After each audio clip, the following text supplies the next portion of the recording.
Idza ahabballahu qauman ibtalahum. Kata Nabi, jika Allah mencintai sebuah kaum, Allah akan uji mereka. Ya. Jadi iman sesuai dengan ujian sesuai dengan kadar keimanan. Makanya kalau antum tanya siapa orang paling diuji? Nabi Muhammad SAW. Ujiannya luar biasa. Saya ceritakan sebagian ujian Nabi SAW. Biar antum tahu bahwasanya masuk surga tidak semudah yang dibayangkan. Perlu perjuangan.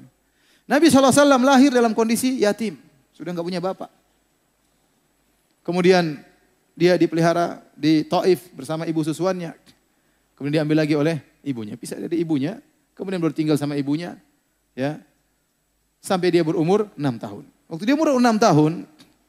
Ya, lagi sayang-sayangnya kepada ibunya. Dia baru bertemu dengan ibunya 2 tahun. Karena dia tinggal di Taif sampai 4 tahun.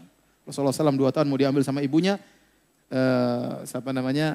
Halimah Sa'diyah melarang, jangan. Karena waktu Nabi bersama dia banyak keberkahan. Akhirnya ditahan sampai 4 tahun. Setelah 4 tahun baru diambil oleh ibunya. Kemudian ditinggal bersama ibunya. Lagi dia sayang-sayang sama ibunya. Suatu hari ibunya pergi ke kota Madinah. Mengunjungi kerabatnya. Kemudian pulang menuju kota Mekah. Di tengah perjalanan suatu tempat namanya Abwa. Ibunya meninggal di situ. Sakit kemudian meninggal dunia. Bayangkan si kecil Muhammad SAW.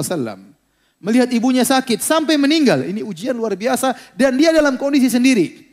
Ibunya tidak meninggal di Madinah tempat kerabatnya. Atau tidak meninggal di Mekah tempat om-omnya. Seandainya meninggal di Mekah tentu omnya akan datang. Om-omnya akan datang memeluk dia. Seandainya meninggal di Madinah mungkin kerabatnya akan datang. Lagi safar di tengah perjalanan meninggal dunia. Abwa. Umur 6 tahun lihat ibunya sakit sampai meninggal tidak ada keluarga sama sekali. Bayangkan bagaimana beratnya ujian Rasulullah SAW. Kemudian Rasulullah SAW tinggal bersama kakeknya. Sampai 8 tahun kemudian tinggal bersama pamannya Abu Talib. Abu Talib seorang yang miskin. Sehingga Nabi SAW di antara kegiatannya menggembalakan kambing, membantu pamannya. Masih kecil Nabi kerja, menggembalakan kambing. Kambing milik orang, dapat kororit. Sedikit upah untuk dia bantu pamannya. Kemudian akhirnya Rasulullah SAW pada usia 25 tahun menikah dengan seorang wanita Khadijah radhiyallahu taala anha. Kemudian Nabi tinggal bersama Khadijah selama 25 tahun. Betapa cintanya Nabi kepada Khadijah. Sampai Nabi berkata, "Inni qad ruziktu hubbaha." Aku telah dianugerahi oleh Allah mencintai Khadijah. Kenapa Nabi begitu cinta sama Khadijah? Karena Khadijah wanita sangat soleha, istri sangat soleha. 25 tahun tidak pernah angkat suara di hadapan Nabi SAW. Apakah ada istri yang seperti zaman now? Ya. Tidak pernah angkat suaranya. Ya. Kalau ada saya kasih HP. Ada yang istrinya nggak pernah angkat suaranya? Luar biasa, 25 tahun tidak pernah angkat suaranya. Selalu sayang kepada Nabi. Teman curhat Nabi. Nabi di luar dimaki-maki sama orang musyrikin. Dituduh orang gila, dituduh penyihir, dituduh dukun, dituduh majnun, dituduh macam-macam pembohong. Padahal Nabi dari, kalau kita katakan dari nasab yang sangat tinggi.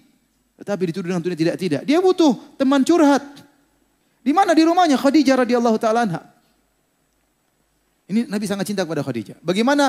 Bagaimana patuhnya Khadijah waktu Nabi SAW pertama kali dapat wahyu.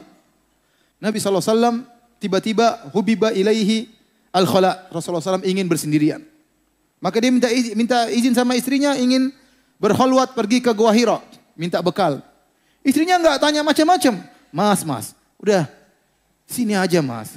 Nang kene wae mas. Lapor sana jauh-jauh naik gunung 600 meter ngapain mas? Enggak, dia bikinkan bekal, dia kasih sama Nabi SAW, Nabi pergi, bayangkan. Nabi naik sampai di atas, Nabi berdiam sana berhari-hari, bekal habis, Nabi pulang lagi. Minta bekal lagi, Khadijah bikin lagi, subhanallah. Selamat jalan suamiku, pergi lagi, bekal habis, pulang lagi, minta kasih lagi, enggak protes. Subhanallah. Ya. Kemudian sampai akhirnya Nabi di Gua Hira, kemudian malaikat Jibril datang memeluknya, melepasnya meluknya, Nabi ketakutan. Sampai Nabi gemetar, Nabi pulang dari gunung ketakutan ketemu istrinya. Nabi berkata langsung, Zammiluni, selimuti aku wahai istriku. Khadijah juga tidak banyak ngomong, langsung ambil selimut. Subhanallah. Tidak mengatakan, "Napan dulu mas, tunggu dulu mas. Apa ada mas? Tunggu mas, sebentar mas. Tunggu dulu. Saya kan sudah bilang, ngapain ke sana? Coba begini akhirnya. Makanya nurut sama istri." Jangan bilang gue banget ya, jangan. Jadi bayangkan luar biasa. Ambil selimut selesai. Setelah Nabi tenang baru Nabi ngomong sendiri. Laqad khasyitu ala nafsi. teman curhatnya, tempat curhatnya. Aku khawatir suatu keburukan menimpa pada diriku. Apa Khadijah? Kata Khadijah menenangkan suaminya. Kallafallahu abshir la yukhzikallahu abada. Demi Allah sekali-sekali Allah tidak akan menghinakan engkau wahai suamiku. Subhanallah. Menenangkan apa? Hati suaminya. Harusnya perempuan seperti itu. Bagian suami kalau pulang dari kantor ngomel sama istrinya. Itu istriku, sayangku. Itu teman di kantor yang kurang ajar. Siapa? Abu Fulan tuh kurang ajar banget. Dia sering nyakiti hati saya. Harusnya istrinya bilang, sabar mas. Istrinya bilang, iya istrinya juga sama itu mas. Diprovokasi. Jadi mau saya, ini saya ingin menggambarkan bagaimana cintanya Nabi kepada Khadijah. Di saat-saat dia lagi diintimidasi oleh orang musyrikin. Sekitar 3 tahun sebelum hijrah. Itu puncak-puncaknya. Kaum musyrikin mengintimidasi Nabi SAW. Keras terhadap sahabat. Di saat puncak-puncaknya Nabi sedang dalam kesulitan, istri yang dia cintai meninggal dunia. Bayangkan. Bagaimana Nabi begitu sedih. Sampai para ulama menamakan tahun tersebut dengan tahun kesedihan. Tidak lain karena Nabi SAW mengalami kesedihan istrinya meninggal. Kemudian tidak lama pamannya, Abu Talib yang selama ini membela dia juga meninggal dunia. Ini ujian Nabi SAW. Nabi SAW punya anak 7. 6 dari Khadijah, 1 dari Maria. Semuanya meninggal di zaman Nabi. Kecuali satu Fatimah. Fatimah radhiyallahu anha meninggal 6 bulan setelah wafatnya Nabi SAW. Yang lainnya meninggal di zaman Nabi. Bayangkan seorang diuji dengan anaknya meninggal satu persatu. Kita ingin tahu ujian Nabi SAW. Ruqayyah meninggal, Ummu Kulsum meninggal, Zainab meninggal. Sebelumnya Abdullah Qasim anaknya laki-laki meninggal. Dan terakhir siapa? Ibrahim. Ibrahim masih kecil. Ya, Nabi sangat sayang karena Nabi sudah tidak punya anak laki-laki, tahu-tahu lahir Ibrahim. Nabi sangat sayang kepada Ibrahim. Meninggal waktu masih belum umur 2 tahun. Di pangkuan Nabi SAW. Dia sakit, menggeliat kesakitan, wafat di hadapan Nabi SAW. Bayangkan, di pangkuan Nabi. Sampai Nabi SAW menangis. Nabi berkata, innal qalba la yahzan. Sungguh hati ini sangat bersedih. Wa innal aina la tadma. Dan sungguh mata ini mengeluarkan air mata. Wala naqulu illa bima yurdi rabbana, namun kami tidak mengucapkan kata-kata kecuali yang mendatangkan keridhaan Rabb kami. Wa inna bi firaqika ya Ibrahim lamahzunun. Sungguh kami dengan kepergianmu wahai putraku Ibrahim sangat bersedih. Ini ujian Nabi SAW. Belum ujian yang lain. Nabi SAW tadi dituduh dengan orang gila, dukun, apalah. Saya aja enggak pernah diuji seperti itu. Paling dikatakan ya mungkin gila kadang-kadang ya. Dikatakan pendusta kadang-kadang. Tapi belum ada yang bilang saya penyihir. Belum ada yang bilang saya dukun ya. Mudah-mudahan enggak ada ya. Tapi Nabi dibilang dukun, penyihir, majnun, tersihir. Bayangkan. Bilang penyihir, dibilang tersihir juga. Dibilang pendusta, dibilang sobi. Berbagai macam tuduhan kepada Nabi SAW.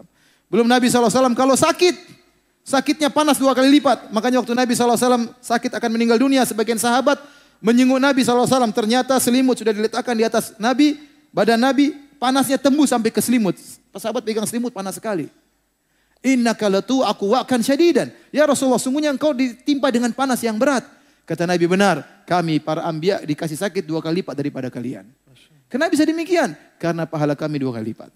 Nabi kalau sakit panasnya luar biasa. Nabi pada tahun 7 Hijriah diracun sama seorang wanita Yahudiyah. Intinya ujian Nabi sangat banyak.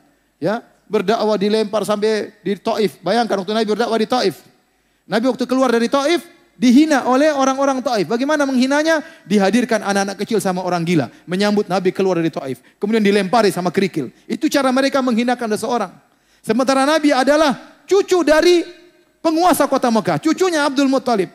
Dihinakan seperti itu. Mereka tahu ini cucunya Abdul Muttalib. Nasabnya tinggi. Bukan diusir begitu saja. Bukan orang yang disuruh anak kecil sama orang gila ngelempar. Ini penghinaan kepada Nabi. Nabi berjalan. Nabi tatkala perang Uhud sampai terluka, sampai darahnya keluar dari pipinya, sampai giginya patah, sampai Fatimah radhiyallahu anha ingin mencuci darah dari pipi Nabi tidak berhenti-berhenti, sampai akhirnya ada suatu yang tumbuhan dibakar baru dimasukkan dalam lubang di pipi Nabi sallallahu alaihi wasallam baru berhenti darah. Jadi ujian sangat banyak ya. Ini menunjukkan bahwasanya seorang beriman semakin tinggi imannya, semakin banyak ujiannya. Makanya Imam Syafi'i rahimahullahu taala punya satu syair yang menunjukkan dia banyak ujian.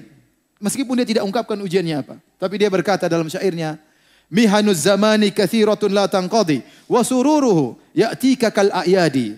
Sungguhnya ujian kehidupan zaman ini datang begitu banyak silih berganti, tidak berhenti-berhenti. Adapun kesenangan kesenangan datang sesekali seperti hari raya. Hari raya cuma sekali-sekali.